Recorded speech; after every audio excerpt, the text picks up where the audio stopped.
거기에 보면 미군정 보고서에 특이한 게 소련 국가를 불렀다 하는 것이 미군정 보고서에 나와 있거든요. 그러니까 이들의 조국, 마음속에 있는 이들의 조국은 이른바 사상의 조국인 소련이었지 우리 민족 국가가 아니었다.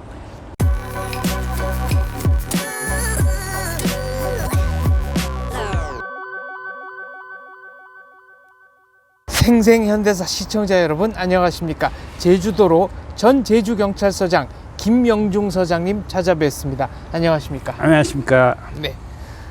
4.3 관련 책을 여러 권 내셨죠? 그렇습니다. 한 4권 정도 냈습니다. 한 권 한 권 소개를 좀 부탁드립니다. 내가 보는 제주 4.3 사건, 이것은 전국에 한 8,000부 정도 뿌렸습니다. 아주 얄팍한 책이고, 두 번째는 제주 4.3 사건 문과 답, 이것은 초판과 2판은 무료로 전국에 1,000부씩 배포했는데 3판하고 4판은 정가를 매겨서 내놓았습니다만 잘 사가지도 않습니다. 다음에 레베데프 비망록, 요것을 냈고, 그 다음 남로당 제주도당 지령서 분석이라는 책을 냈습니다. 4.3에 대해서 천착하고 계신데 제주도 출신이시죠? 그렇습니다. 여기서 나고 자라고 살고 있고. 연세가 어떻게 되시죠? 41년생이니까 우리 나이로 83인데 만 82세입니다. 그러면 48년 4월 3일에 벌어졌던 일에 대해서는 생생하게 기억하십니까? 어렸지만은 기억을 합니다. 어땠습니까?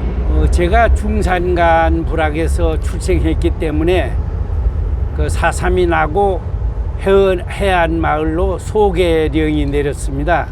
그래 저도 해안 마을인 애월리라는 데 가서 그 해 겨울을 지나고 올라와서 한바라고 하는 집단 생활을 하면서 낮에는 그 소개하면서 허물었던 집을 재건하고 밤에는 집단 생활하고 그러다가 집이 다 완성이 되니까 복귀해 가지고 그 마을 주변에 성담을 쌓아서 거기에서 보초를 서고 그러면서 생활을 했죠.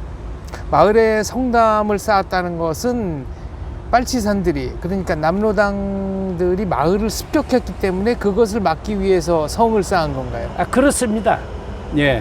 그래서 거기에 밤마다 경계를 서고 그것을 감독하기 위해서 순찰도 돌고 막 그렇게 했습니다. 제주 4.3은 누가 일으켰습니까? 그건 남로당 제주도당이 일으켰죠. 그건 중앙당과 전남도당이 지령에 의해서 일어난 겁니다. 남로당 제주도당에 대해서 조금 더 설명 부탁드립니다. 예, 그 남로당이라고 한 것은 스티코프나 레베데프가 작용을 해가지고 박헌영이 조선공산당, 그리고 여운형이 조선인민당, 그 다음에 백남훈이 남조선신민당, 이렇게 3당이 합당해서 남로당이 되었습니다. 그런데 제주도에는 여운형이 당이나 백남훈이 당이 없었거든요. 그래 박헌영이 조선공산당 제주도당만 있었습니다. 그래서 쭉 운영을 해 왔는데 1947년 그 3.1 운동 기념 투쟁이라고 한 것을 계획하면서 제주도당에 너희들도 남로당으로 해라, 이렇게 해서 2월 12일 날 애월읍에서 극비리에 우리도 남로당으로 해야 되겠다. 그래서 남로당으로 이름과 간판만 바꿔 달았죠. 그러니까 4.3은 남로당이 일으켰다고 하지만 실질적으로 제주도에서는 조선공산당 제주도당들이 일으켰다 해도 전혀 틀리지 않습니다. 북한에서는 4.3이 경찰과 대한민국의 탄압에 의한 민중항쟁이다, 또 단독선거와 단독정부 수립 저지를 위한 조국 통일운동이다, 이렇게 주장합니다. 그게 얼핏 들으면 맞는 것 같죠. 또 역사에 그렇게 관심이 없는 사람들은 요즘 그 좌파의 선전선동에 따라서 그렇게 생각하고 있습니다.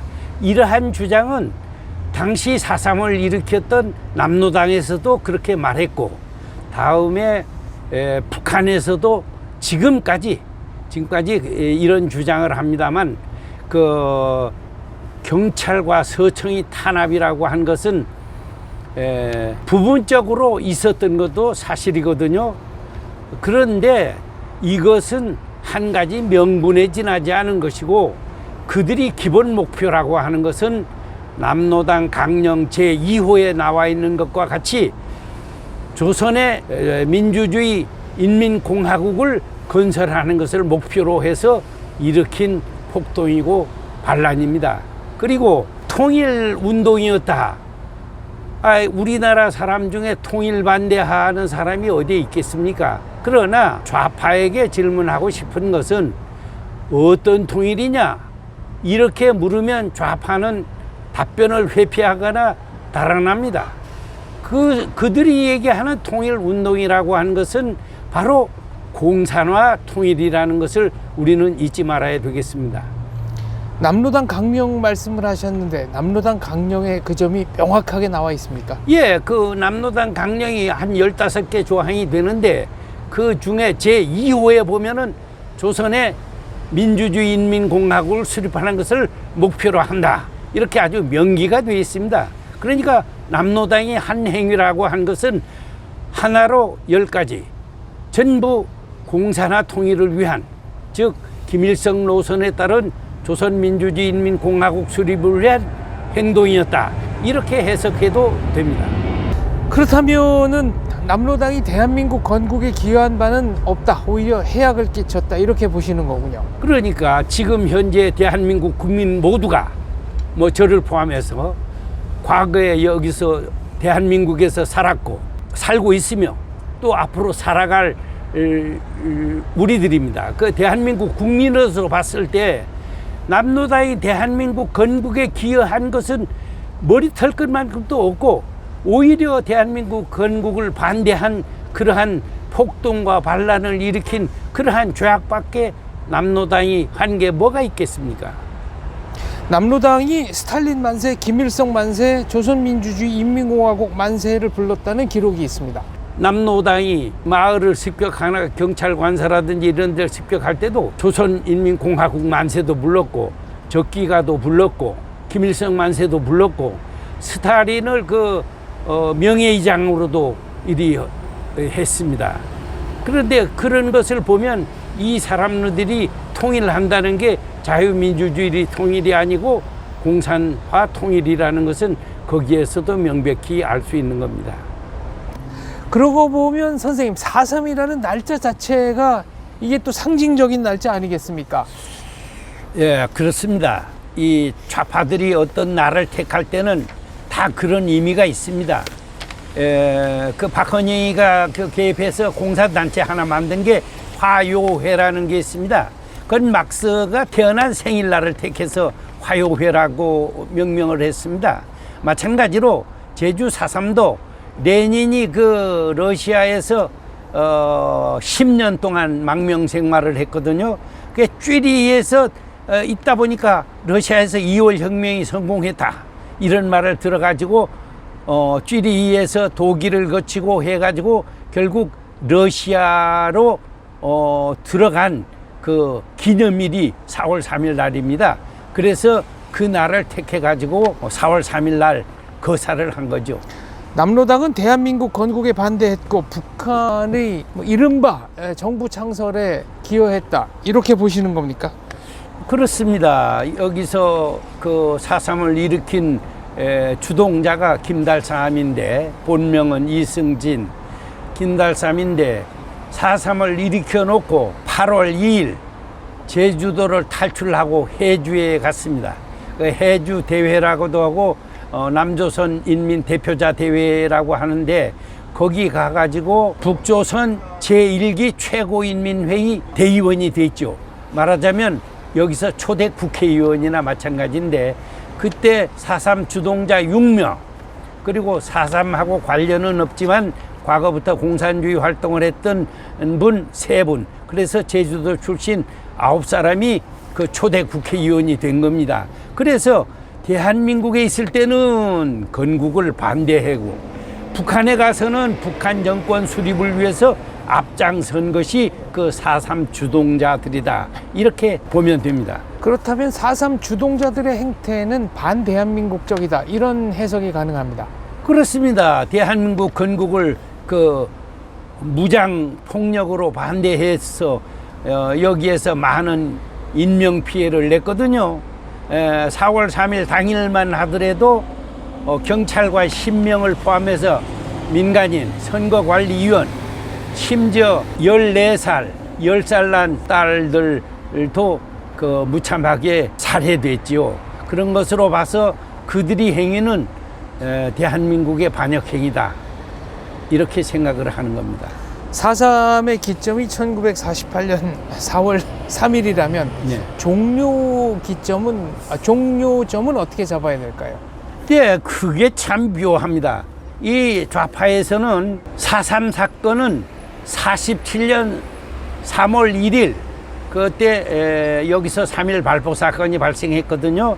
그래서 그것을 민중항쟁으로 만들기 위해서 4월 4.3을 1년 전에 발생한 3.1 사건까지로 소급합니다만은 저는 48년 4월 3일을 그 시작점으로 봅니다. 왜 그러냐면 3.1 사건과 이 4.3은 별개의 사건이거든요. 그리고 끝난 것은 54년 9월 21일 한라산 개방일자로 봅니다만은 뭐 법도 그렇게 돼 있습니다만은 저는 마지막 공비 5원권을 그 생포해서 카빈총 일정과 실탄 14발을 압수한 57년 4월 2일 날, 이날 만 9년 만에 4.3은 완전히 종식됐다, 이렇게 봅니다. 왜 그러냐? 한라산 개방한 54년 9월 21일 이후에도 진압 작전을 하다가 경찰관이 4명이나 전사했습니다.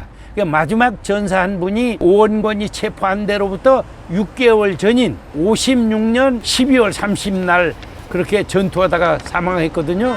그러니까 4.3은 만 9년 동안 이렇게 진행이 됐다, 이렇게 보시면 됩니다. 그러니까 한라산 개방이라는 것은 이제 공비 대부분이 소탕됐으니까 산에 들어가도 좋다. 그 전까지는 입산 금지였고요. 네네. 그래서 산에 들어가도 좋다고 그랬으니까 이거를 이제 종료점으로 잡는 분들이 있는 것이고, 예. 지금 김 소장님 같은 경우는 마지막 공비가 체포된 시점까지로 종료점을 늘려야 된다고 보시는 거네요. 그렇습니다. 자, 그런데 남로당은 대한민국을 상대로 이른바 인민군대, 이게 자체 군을 조직하고 아예 선전포고도 했습니다. 예. 그들이 얘기하는 인민유격대의 명칭은 남로당 제주도당 인민해방군, 그렇게 불렀고 또 인민유격대라고도 불렀습니다만 그 해방군 계도가 있습니다. 도표가. 사령관은 누구, 그 다음 누구는 오고, 뭐 보급부, 군사부, 무슨 총무부, 이렇게 돼 있는데 거기에 보면 완전히 군대 형식을 갖춰서 소대, 중대, 연대 이런 명칭을 붙였고, 그 다음에 그들이 이 경찰 지서라든지 마을을 습격해서 우익 인사를 살해하면 그때는 경찰관을 개라고, 검은 개라고 이제 하칭했습니다마는 그걸 전과라고 했습니다. 전과. 그러니까 완전히 군대 형식을 갖추고 총을 가지고, 그래서 정부기관을 공격했으니까 저는 반란이라고 보는 거죠. 선전포고까지 한 것은 대한민국의 적대 행위를 한 거 아니겠습니까? 예, 선전포고는 언제 했느냐? 4.3이 일어나가지고 제주도 상황이 아주 어려우니까 경찰력만으로 4.3을 진압하기는 곤란하다, 이렇게 해서 군을 투입하기 위해서 여수에 주둔하고 있는 14연대 중에 1개 대대를 제주도에 파견을 하려고 했는데 여수에서 반란을 일으켜 가지고 11구 여순 반란 사건이라고 하는 것이 일어났지 않습니까? 그 여순 반란 사건 난 일주일 후인 10월 24일 날 이덕구가 대한민국을 상대로 선전포고를 했습니다. 포고문도 있고 대한민국을 상대로 선전포고하고 무장한 군 부대 같은 군대 조직을 가진 것이 국가기관과 마을을 습격했다는 것은 이건 반란이지 항쟁이 아닙니다. 본인들 스스로가 반란임을 적시한 거네요. 그렇습니다. 그런데 묘한 것은 정부 보고서가 거의 그 사삼은 말한다라고 하는 재민일보사에서 나온 책이 있는데 그거 복제판 수준인데 거기에는 선전포고가 아주 상세하게 기록이 되어 있는데 정부 보고서에는 그것을 쏙 빼놓고 다만 그 4.3 사건 일지에는 선전포고를 했다 한 것을 기록해 놨습니다. 그러니까 본문에는 그것을 빼고 뭐 부록 같은 그 일지에는 선전포고를 했다 이렇게 명기해 놨습니다. 그러니까 웃기는 일 아니겠습니까? 그 4.3을 일으킨 남로당은 6.25 당시에도 한라산을 근거지로 해서 이른바 반대한민국적 무장폭동, 무장투쟁 등등을 하고 있었고 예. 또 6.25 발발 직후에는 인민군 지원 환영회를 조직해서 저항을 했다고 나와 있습니다. 6.25가 나서 3일 만에 서울이 완전히 점령이 되어버렸지 않습니까?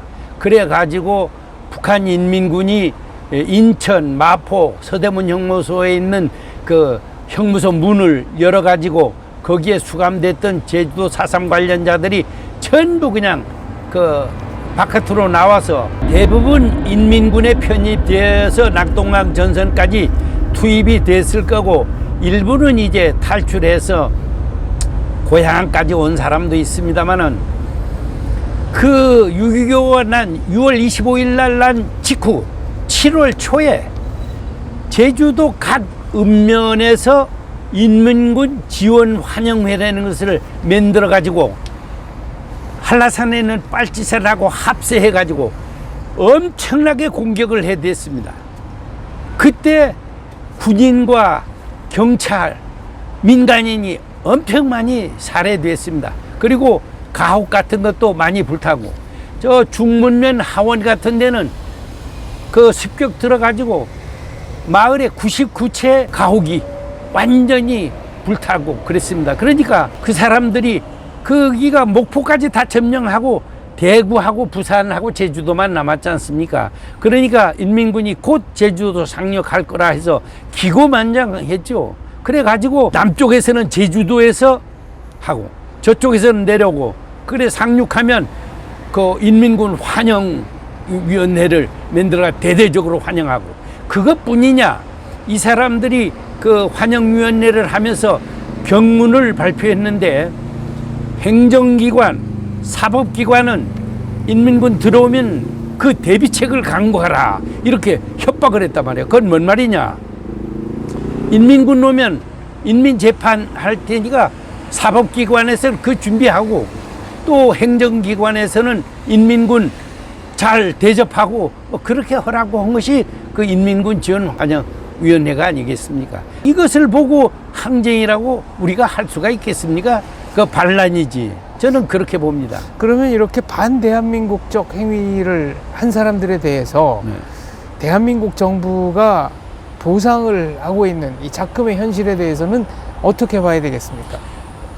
예, 그 맨 먼저 이 인터뷰를 하기 전에 말씀드리고 싶었는데 제주 4.3 사건 과정에서 수많은 그 도민이 무고하게 희생되었습니다. 그러니까 주동자를 제외하고 핵심 세력을 빼놓고 나머지는 참 억울하게 죽은 사람들이니까 보상도 해야 되고 명예회복도 해야 되고 우리가 추념식도 해야 되고 당연히 해야 될 일이죠. 국가가 해야 될 일입니다. 그러나 4.3을 주동한 사람에게 보상을 준다는 것은 저로서는 이해할 수가 없습니다. 왜 그러냐면 대한민국이 정체성에 관한 문제이기 때문인 것입니다. 지금 이 지구상의 그 어느 나라가 반란 세력 주동자에게 보상을 주는 나라가 없습니다. 그리고 그때 당시 4.3 주동자는 앞에서 말씀드렸다시피 북한에 가서 북한 정권 수립에 앞장선 사람들이거든요. 그러니까 그 사람들은 공산 조국 통일 공산 혁명 투쟁 전사들이거든요. 그러니까 공산 통일 혁명 전사 그 역사에 길이 빛나고 싶은 사람들이기 때문에 대한민국에 대해서 보상을 받거나 추념을 바라지 않을 거고, 김정은으로부터 보상도 받고 추념도 받고 싶어 할 겁니다. 그 주동자들은 저는 그렇게 보기 때문에 이것은 좀 선별해서 아주 그 주동자 이런 사람은 보상에서 제외돼야 되지 않느냐, 이런 생각을 가지고 있습니다. 김대중 대통령도 1998년 11월 23일 CNN과 대담을 하면서 제주 4.3은 공산당의 폭동으로 일어났다, 이렇게 인터뷰하셨네요. 네, 그것은 CNN 기자와 그 대담을 하는 과정에서 질문을 하니까 제주 4.3은 공산당의 폭동으로 일어났지만 억울한 사람들이 있으니 누명을 벗겨줘야 된다, 이렇게 말한 거거든요. 그러니까 앞에서도 말했지만 제주도 남로당은 조선공산당 후계체거든요. 그렇기 때문에 명칭이 남로당이지 사실상은 조선공산당 제주도당 당원들이 일으켰다고 봐도 되는 거 아니겠습니까? 그러니까 김대중 대통령이 그렇게 말한 것이고, 그런데 좀 이상한 것은 김대중 대통령은 공산당이 폭동이다 이렇게 얘기해도 아무런 문제가 없고, 저 같은 사람이 4.3은 폭동이다 이렇게 얘기하면 벌떼같이 공격합니다. 모순이 아니냐, 저는 그렇게 보는 것이고, 제가 남로당이다 폭동이다 이런 말을 하면 지금 화해상생하려는데 왜 그런 말을 하느냐, 이렇게 말을 하고 해서 지금 남로당의 그 의도, 그다음 남로당의 만행, 이런 것은 완전히 사라졌습니다. 역사에서 사라졌죠. 그래서 되느냐, 저는 거기에 의심을 가지고 있습니다. 젊은 세대들에게 이 4.3과 관련해서 이전만큼은 좀 꼭 알아달라, 당부하실 말씀이 있다면 어떤 게 있을까요? 예, 4.3은 누가 뭐라든 남로당이 대한민국 건국을 반대하기 위해서, 그 건국을 하려면 헌법을 제정해야 되고 헌법에 의해서 정부를 수립해야 되기 때문에 그 헌법을 제정할 재헌 국회의원을 5월 10일 날 선거하려고 하는데, 이것을 파탄내기 위해서, 말하자면 건국을 방해하기 위해서 일으켰고, 그것은 북한 김일성 노선에 따라서 한반도를 공산 통일하기 위해서 일으킨 폭동이고 반란이다, 이것은 명백한 사실이다. 다만 이 폭동 반란을 진압하는 과정에서 9년간 전개된 게리라전을 진압하는 과정에서 무고한 제주도민이 많이 희생된 사건이다. 30만도 안 되는 이 조그마한 섬에서 약 한 10,000여 명 이상 인명피해가 났다는 것은 가슴 아픈 일이죠. 그래서 우리가 그런 사람들에게는 보상과 명예회복과 추념을 해야 된다, 이렇게 생각합니다. 이 점을 우리 후배들이 알아줬으면 좋겠습니다. 네, 그러니까 무고한 희생과 대한민국에 반역을 한 사람들의 그 폭도들의 행위는 구분해야 한다, 이런 말씀이시네요. 저는 그렇게 생각합니다. 41년생이시니까 48년 4.3이 일어났을 때는 지금으로 치면 초등학교 1학년 나이겠네요. 그렇습니다. 특별히 기억나는 거는 있으십니까? 그 해안말로 소개했을 때 그 고생한 생각이 나고, 또 복귀해가지고 그 성땀을 쌓고 보초를 서는데 그 보초할 인력이 모자라니까 여자도 동원을 했습니다. 저희는 아버지가 일찍 돌아가셔가지고 어머니만 계셨는데 44세였거든요. 그러니까 여자만 동원할 수도 없고 하니까 늙은 할아버지도 동원했거든요. 송씨 할아버지하고 저희 어머니가 혼성이 돼가지고 5일에 한 번 정도로 기억을 합니다만은 그 밤에 나가서 보초를 섭니다. 그런데 저희 어머니는 그때 농사를 짓고 피곤하고 또 그때만 해도 남녀 7세 부동석 이런 말도 있었거든요.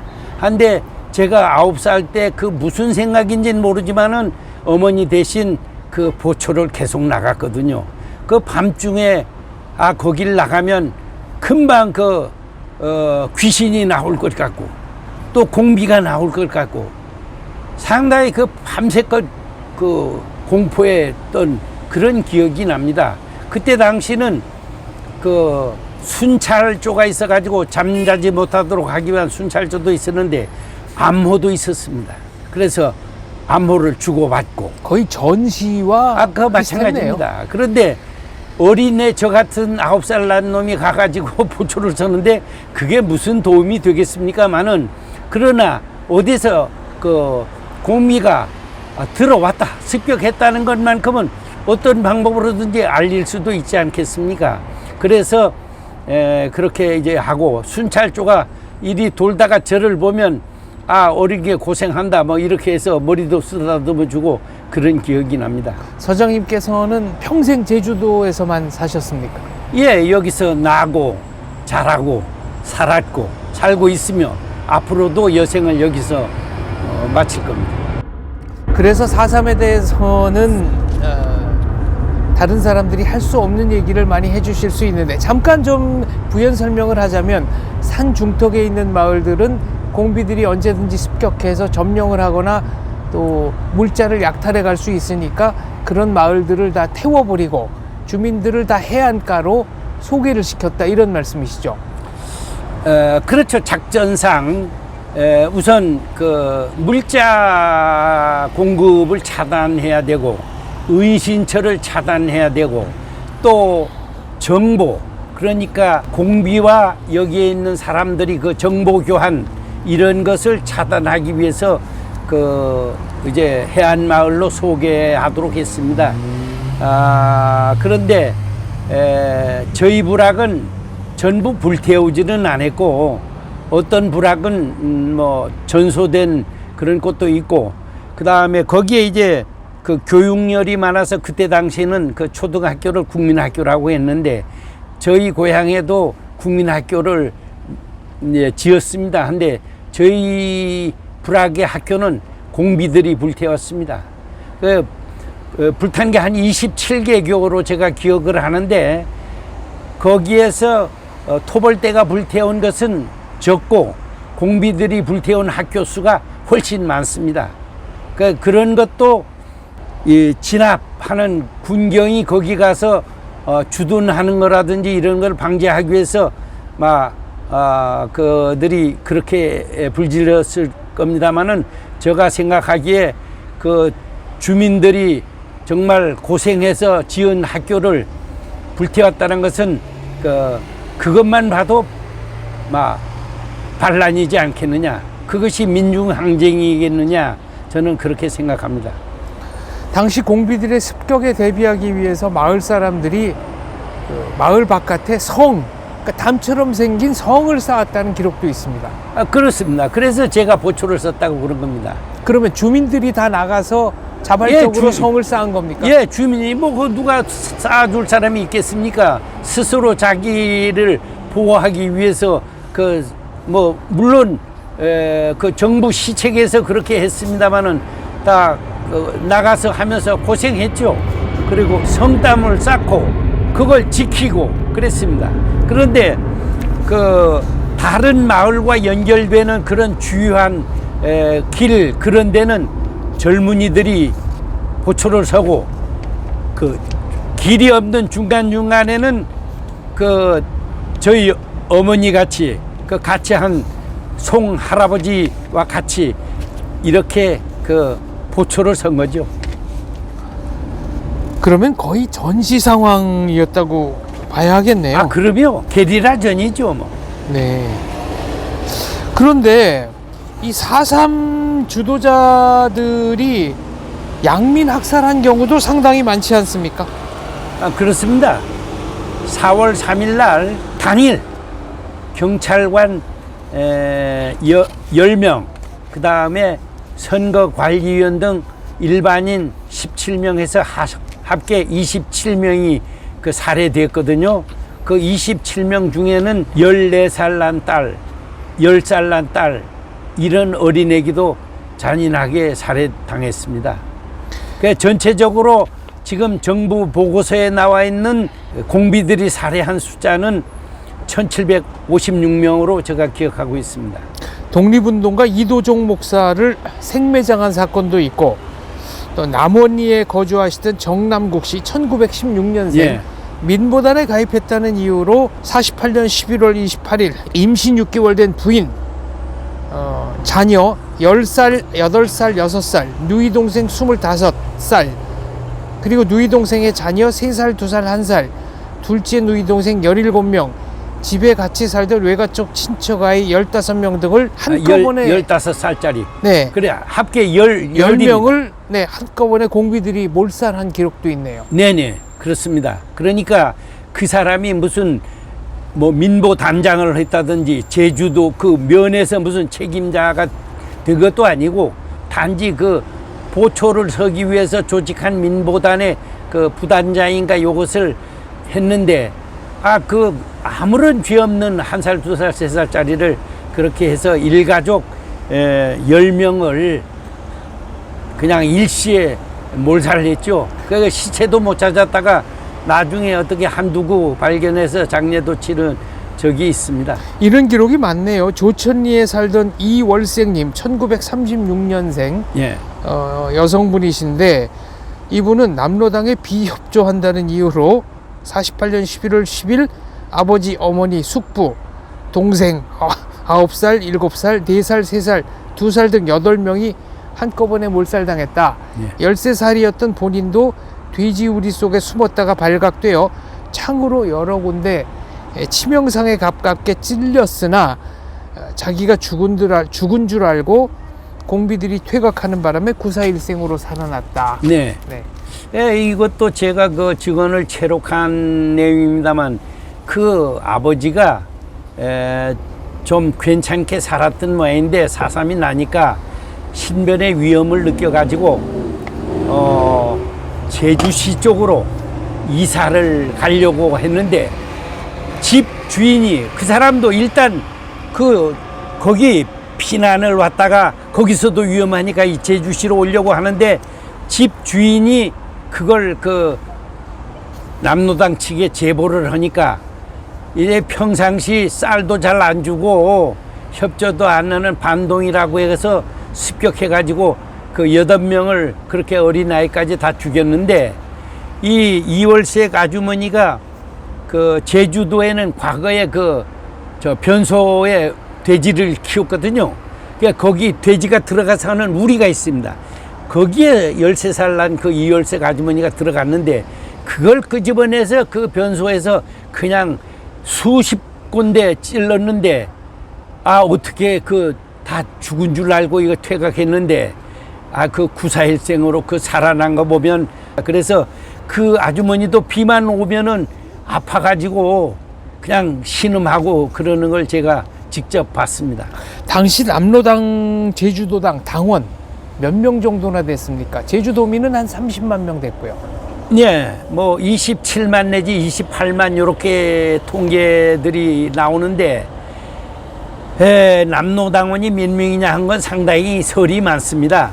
그러나 이걸 전부 구체적으로 설명드릴 수는 없고, 그 정부 보고서의 그 기본이 되는 4.3은 말한다에 보면은 4.3 직후 초여름경에는 좋게 3만 명이 됐다, 그렇게 돼 있고, 또 하나 가장 정확하게 조사된 것은 브라운 대령 보고서라는 미 군정 보고서가 있습니다. 네, 제주도 활동 보고서. 예, 그것이 있는데 이것은 40일 동안 제주도에 있는 포로, 그러니까 산에 올라갔다가 귀순해서 내려온 그런 사람들 5,000명을 상대로 해서 신문한 결과고, 각 정보기관, 경찰 뭐 이런 데서 전부 조사해서 그 한 거에 보면은 남로당이 6만 내지 7만 명이다.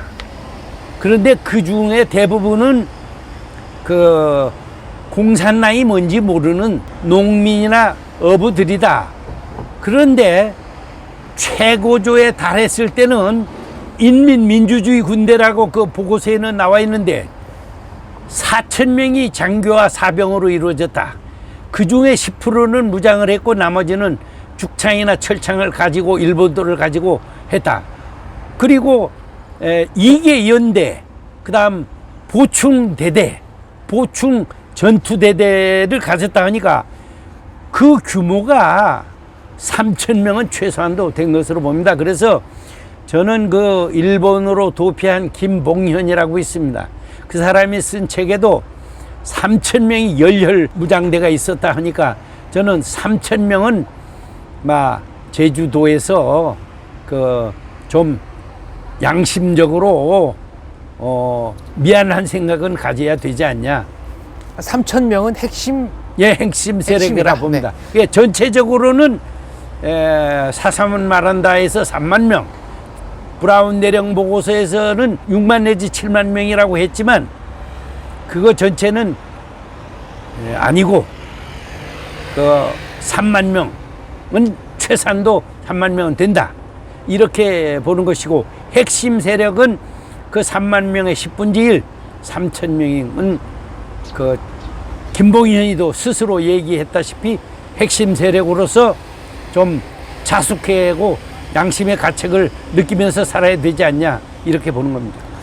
방금 편제를 갖춘 유사 군조직을 만들었고 10% 무장을 했다고 하셨는데 총기 무장을 10% 정도가 했다, 이런 뜻이죠? 예.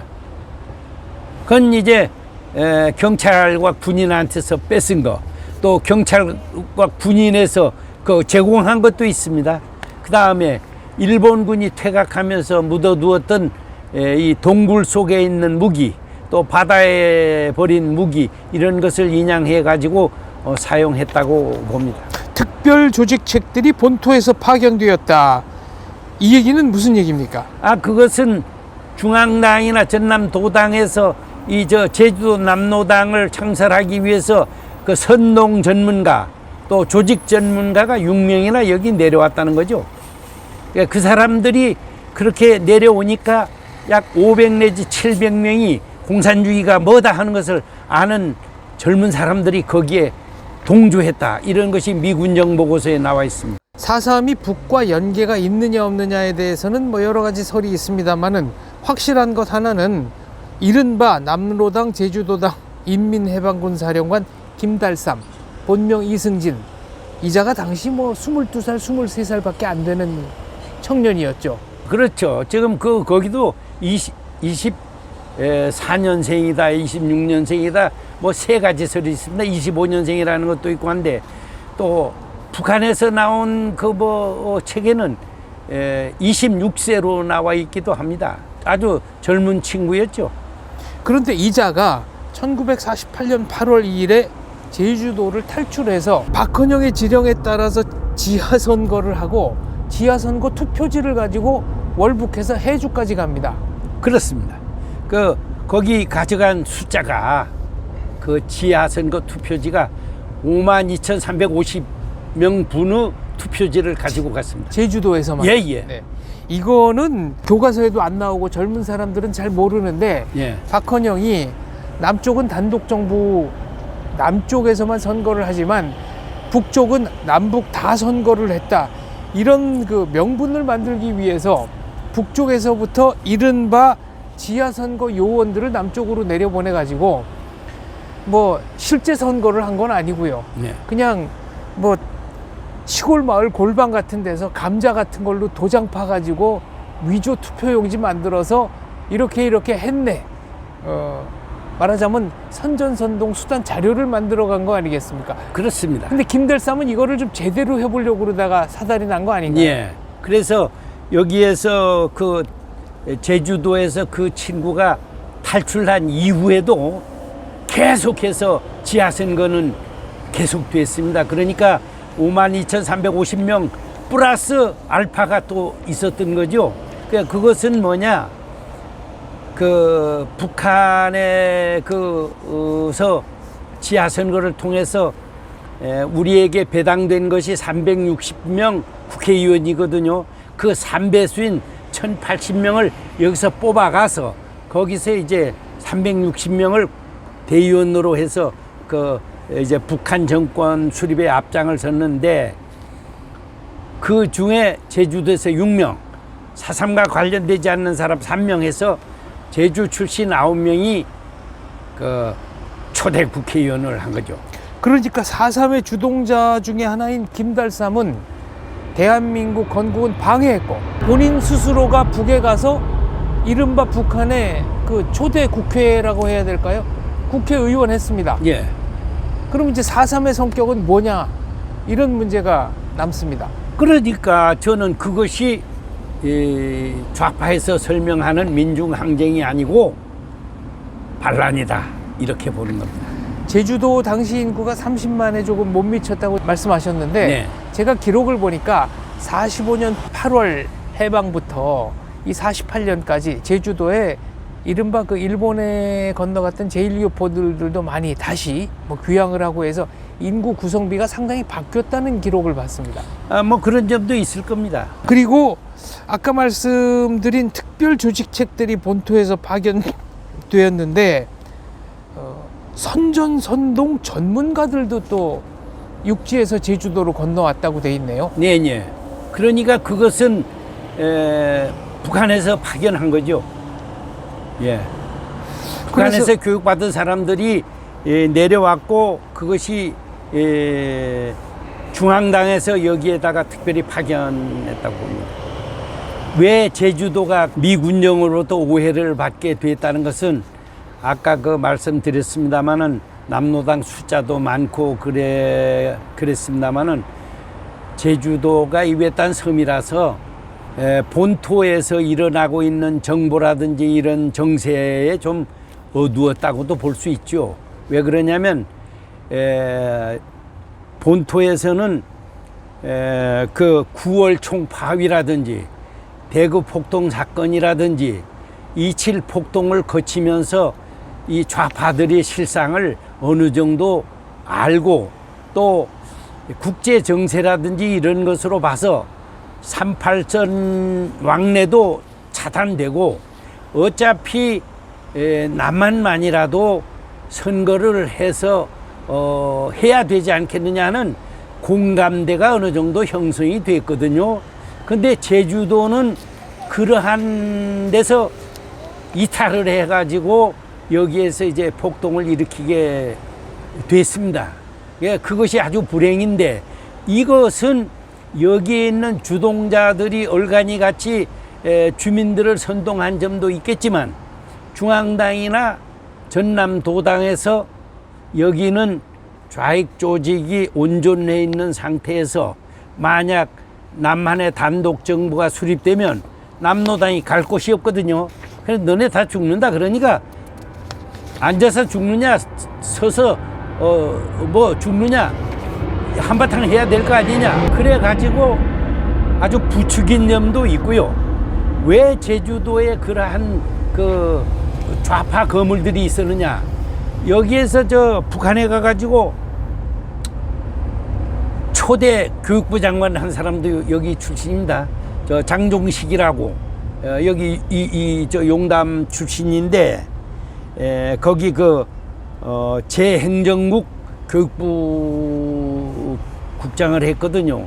그 지금 말하자면 초대 문교부 장관, 교육부 장관 격이고 여기에 저 행원리 출신인데 김응빈이라고 6.25 때 노동당 서울시당 위원장 한 분도 여기 분이 있고 또 김달삼이 장인 강문석이 거기도 남로당 선전부장도 하고 한 분 아닙니까? 그래 거물들이 상당히 여기 출신이 많은데 왜 그렇게 됐냐?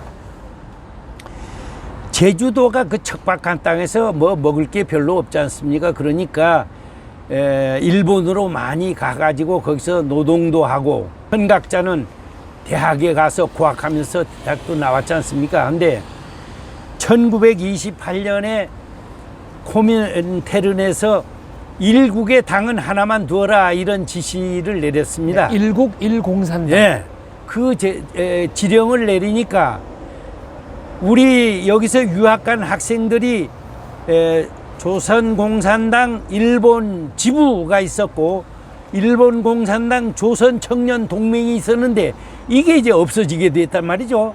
그러니까 그 좌파 활동하는 사람들이 전부 일본 공산당과 일본 청년 동맹에 흡수되게 됐습니다.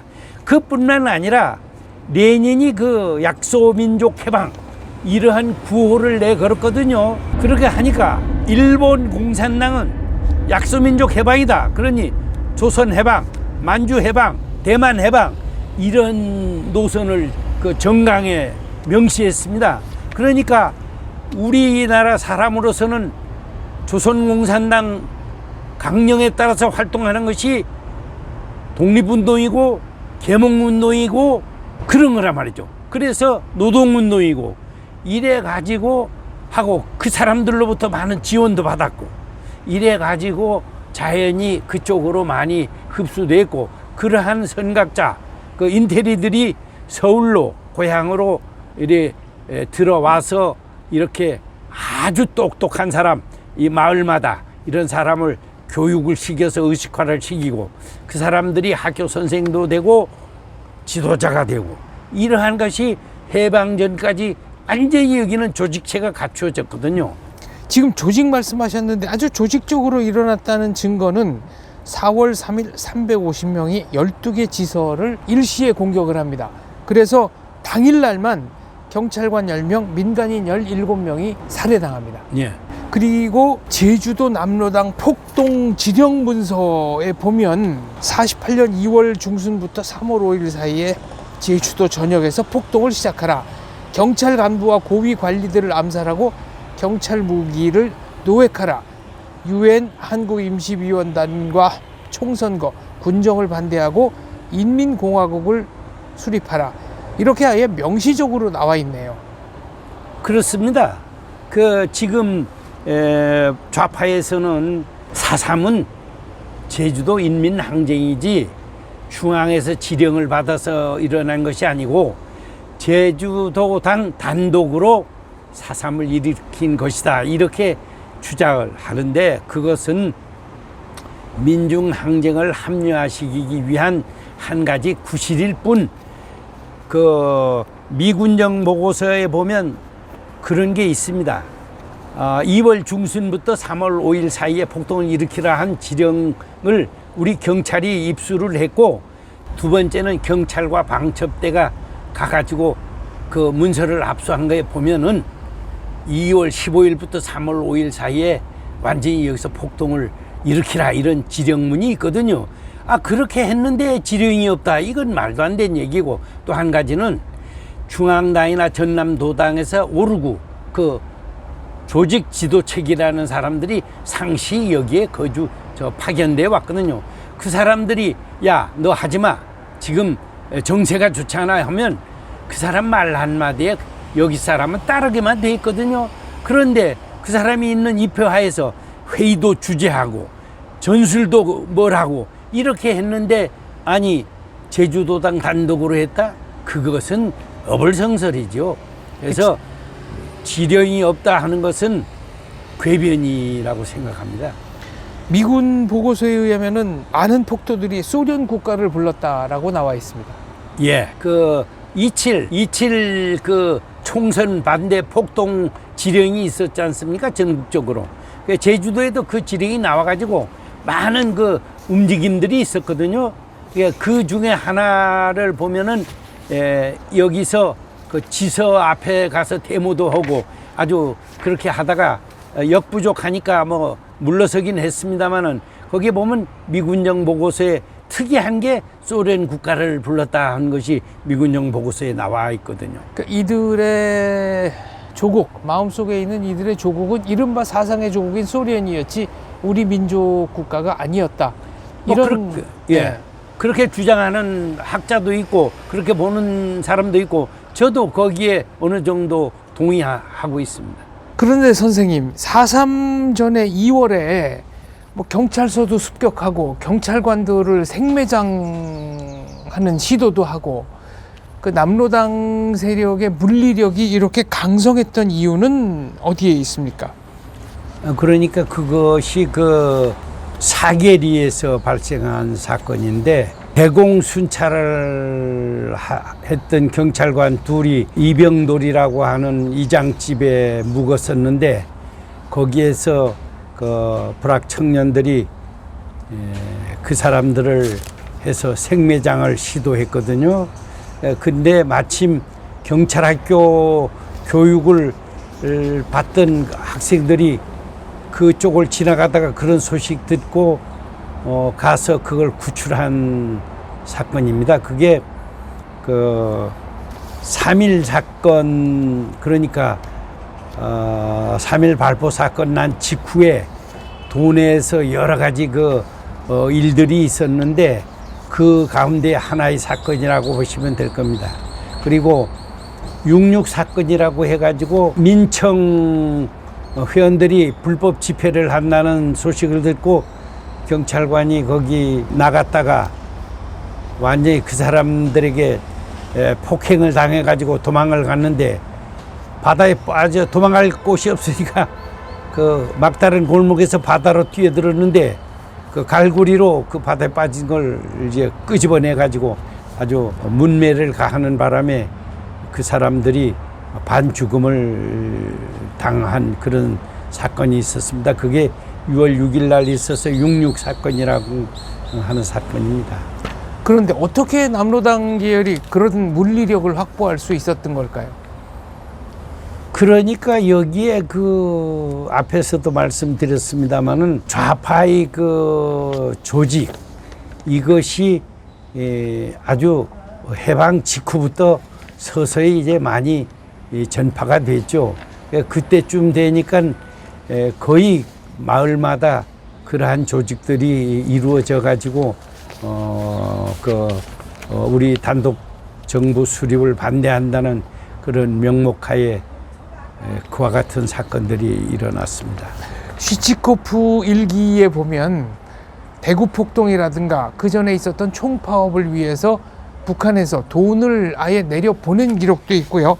4.3과 관련해서는 평양 라디오에 나온 방송 내용이 있습니다. 북조선의 모든 지역에서 북조선 인민위원회로 보내진 성금은 남조선 인민에 대한 북조선 인민의 피가 끓는 형제적 지지를 증명한다. 네, 그것이 이제 미군령 보고서에 나오는 내용인데요. 북한에서 김일성이가 직접 남로당 제주 도당 위원장한테 4.3 일으켜라 이렇게 지령을 할 수는 없는 거거든요. 개선상으로도 그렇고. 그러나 북로당이든 남로당이든 단선 단정 반대라고 하는 그 정책은 변함이 없었거든요. 그렇게 해서 계속 남로당 중앙당의 지령이 왔고, 그러니까 돈까지 북한에서 왔고, 이것이 중앙당에서 전남도당을 거쳐서 제주도당에 내려왔다고 생각하는 것은 합리적 추론입니다. 예, 그런 거죠. 북에서 내려온 사람들이 제주도에 공산 테러 훈련소를 세웠다라고 말했다는 내용은 어떤 겁니까? 그 영안첩 하나를 붙잡아서 신문한 결과를 그 미군령 보고서에 실은 내용인데, 거기에 보면 특수훈련 받은 사람들이 남한 각지에 배치가 됐고, 제주도에도 그러한 사람이 와서 그런 훈련소를 이제 만들었다, 이런 게 그 미군령 보고서에 나옵니다. 선생님께서는 4.3 이후에 1948년 10월에 있었던 경찰 프락치 사건도 주목해 봐야 한다고 하셨습니다. 예, 여순 순천 반란 사건 일주일 후에 이덕구가 선전포고를 했지 않습니까?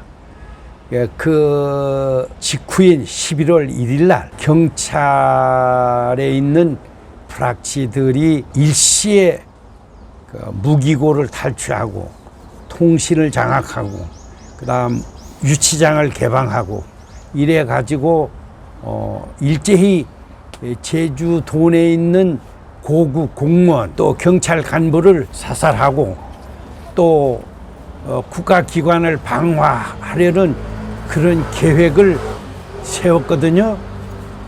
그런데 이 계획한 날짜는 러시아 10월 혁명 기념일인 11월 7일로 했었습니다.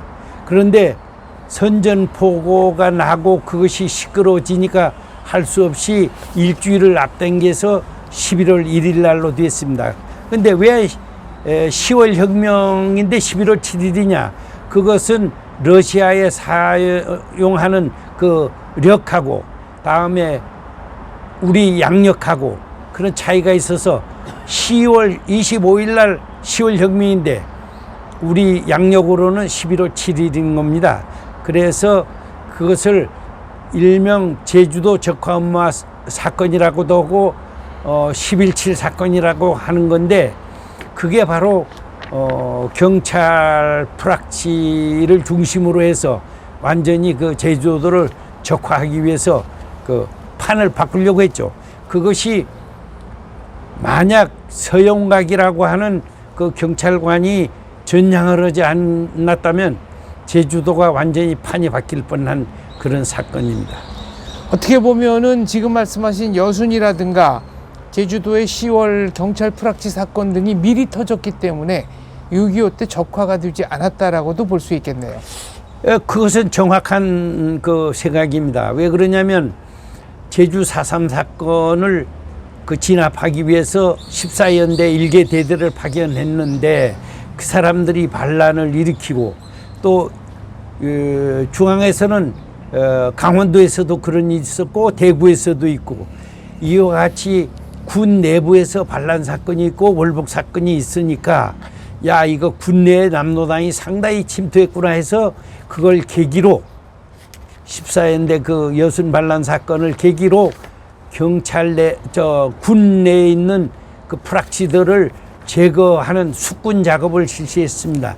그렇기 때문에 곧 터진 6.25에서 우리가 북진 통일을 할 수 있었지 만약 그렇지 않았다면 6.25 내려오면 총을 거꾸로 해서 아주 큰 피해를 당하고 6.25가 해서 우리나라가 존재하지도 못할 그런 상황이었다고 저는 생각을 합니다. 선생님 쓰신 글에는 제주 4.3의 진정한 화해와 상생을 위해서 지역 저항사적 관점에서 탈피해 국제정치로 시야를 넓혀 대한민국과 북한 정권 수립 과정 및 현실을 알아야 한다. 증오의 감정만을 고집할 게 아니다라고 쓰셨습니다. 네. 저도 이제 화해주의자입니다. 우리 도민 간에 화해를 해서 산적한 문제들을 해결해야 되고 또 70년 전에 일어난 일로 해서 우리 도민이 그 불화를 하거나 이런 것은 아주 불행한 일이죠. 절대 화해해야 됩니다. 그러나 화해를 할 때는 무조건 화해라는 것은 있을 수 없습니다. 저는 항상 이런 말을 길게 하는데 너도 잘못했지만 나도 잘못했다. 그래서 남로당이 대한민국 건국을 반대하기 위해서 일으킨 그 4.3 주동자들이 이것은 대한민국 건국을 반대하기 위한 폭동이고 반란이었다 하는 것을 인정을 하고 우리 우파에서는 그렇지 그러나 진압을 하는 과정에서 너무나 많은 인명피해를 냈고 그중에는 무고한 사람이 상당히 많았다. 이것은 불행한 일이고 하니까 이것은 반성해야 된다. 이와 같이 솔직히 우리 역사 앞에 마음을 터놓고 겸허한 자세로서 인정할 것은 인정하고 그래야 진정한 화해가 된다. 저는 그런 화해를 바라는 겁니다. 예, 위력으로, 법으로, 또 뭐 정치적 재단으로 이렇게 해서 4.3을 결정할 것이 아니고 그와 같이 서로가 인정할 것은 인정하는 그런 바탕 위에 또 그것이 사실이니까 그런 팩트 위에 화해를 해야 된다. 그렇게 생각합니다. 무고한 희생자를 감싸야 한다는 주장을 거듭하셨습니다. 그렇습니다. 무고한 희생자들 어떻게 봐야 합니까? 그러니까 이게 그때 당시 복장을 갖춘 정규군도 아니고 게리라를 그 선별을 하기 위한 그런 것을 옥석을 가리지도 않고 이렇게 했던 것이 대단히 잘못된 거죠. 그래서 지금 여러 가지 기록이 있습니다. 좌파에서 발행한 책에도 있고 경찰에서 작성한 그런 그 기록도 있고 여기에 나와 있는 그 주동자라고 한 사람 명단도 다 나와 있거든요. 이런 사람만큼은 좀 희생자에서 제외돼야 되지 않겠느냐. 저는 그렇게 봅니다. 그 가족들이 생각은 상당히 억울할 겁니다. 그렇지만 그것은 역사적인 사실이기 때문에 할 수 없는 것이고 그 사람들이 지금 살고 있는 것도 대한민국이거든요. 또 대한민국 국민이고 그렇기 때문에 내가 대한민국 국민이라는 생각을 해야지 과거에 자기 부모네가 그렇게 희생됐다 해서 감정적으로 억울하다는 생각 또 토벌대가 그 잔인하게 반인권적 해결을 했다는 거에만 초점을 맞추어서 공격한다는 것은 좀 저로서는 그렇지 않은가 이런 생각이 듭니다. 억울한 분들로 치자면은 당시에 희생된 5.10 선거관리위원, 예. 군경 및 군경 가족 그리고 예. 우익단체 인사들 예. 그 유족들도 있을 것 같습니다. 그렇습니다. 그런 사람들은 어떻게 보면 대한민국 건국 유공자들이거든요. 그렇게 해서 건국한 대한민국이 이렇게 발전한 거에 대해서는 그런 사람들이 공로가 있는 겁니다. 그런데 이것을 반대했던 반대측에 섰던 사람은 북한이 지금 현실을 볼 때 잘못된 길을 선택했다 이렇게 보고 또 한 가지 그 사람들 그 개인적으로 봐도 여기서 4.3을 주동했던 그런 사람들도 북한에 가서 아주 잘 살고 높은 자리에 앉았다면 더 할 말도 없겠지만 그 사람들은 결국 김일성이한테 다 숙청당하고 비참한 말로를 이뤘죠. 그러니까 이 사람들은 주동자는 대한민국에도 설 자리가 없고 북한에서도 설 자리가 없는 그러한 처지에 그 사람들이 택했단 말이죠. 그것은 누가 강요한 것이 아니라 스스로 택한 것이었기 때문에 대한민국이 불행이요 그 사람들이 불행이다. 저는 그렇게 보는 겁니다. 방금 말씀하신 선거관리위원이라든가 군경 및 군경 가족 당시 이제 그 폭도들에 의해서 살해당한 사람들 예. 말씀인데요. 건국 유공자라고 말씀하셨지만 최근에 돌아가는 상황을 보면은 이분들의 희생은 잊혀지고 오히려 다른 측면이 좀 강조되고 있는 것 같습니다. 그런 경향이 있어서 좀 서글픈 일입니다. 예. 이분들에 대한 신원이랄까요? 명예회복이랄까요? 적절한 보상이랄까요? 어떻게 이루어져야 좋겠습니까? 그것은 만족하지는 않지만 지금까지 쭉 보훈처에서 해오고 있습니다. 예, 그렇게 돼서 그때 당시 그 자유우파에서 활동하던 사람들 이것도 한 600여 명이 있는데 그런 사람들은 아마 보훈처에서도 조그마한 금액이나마 받고 있는 것으로 알고 있습니다. 그런데 이 사람들이 4.3 평화공원에 가 있는데 그 옆에 보면 자기를 살해한 사람 명패도 있고 그래서 상당히 그 사람들 마음은 좀 괴롭고 그렇게 했거든요. 근데 최근에 와서 아마 많은 보상을 준다고 그러니까 또 흐름도 화해 상생으로 가고 하니까 막 그런 사람들의 목소리는 아예 이제는 완전히 사라졌다고 볼 수 있습니다. 네, 끝으로 4.3 관련해서 이 말만은 꼭 좀 남기고 싶다 하는 게 있다면 해 주십시오. 예, 몇 번 강조했습니다마는 4.3은 대한민국 국민으로서 봤을 때 대한민국 건국을 반대하기 위한 남노당이 폭동 반란이다. 다만 그때 여러 가지 그 제도라든지 인적 구성이라든지 이런 것이 갖춰지지 않은 아주 혼란기에 그 인권 침해라든지 무고한 희생이 많이 발생한 것에 대해서는 우리가 큰 교훈으로 삼아야 된다. 이런 것도 이제 우리가 알아야 되겠고, 다만 4.3이 근본 성격이라고 한 것은 대한민국 건국 반대 행위다. 이것이 민중 항쟁으로 미화할 성질은 아니다. 이런 말씀은 꼭 드리고 싶습니다. 네, 오늘 말씀 감사합니다. 장기간 감사합니다. 감사합니다. 네.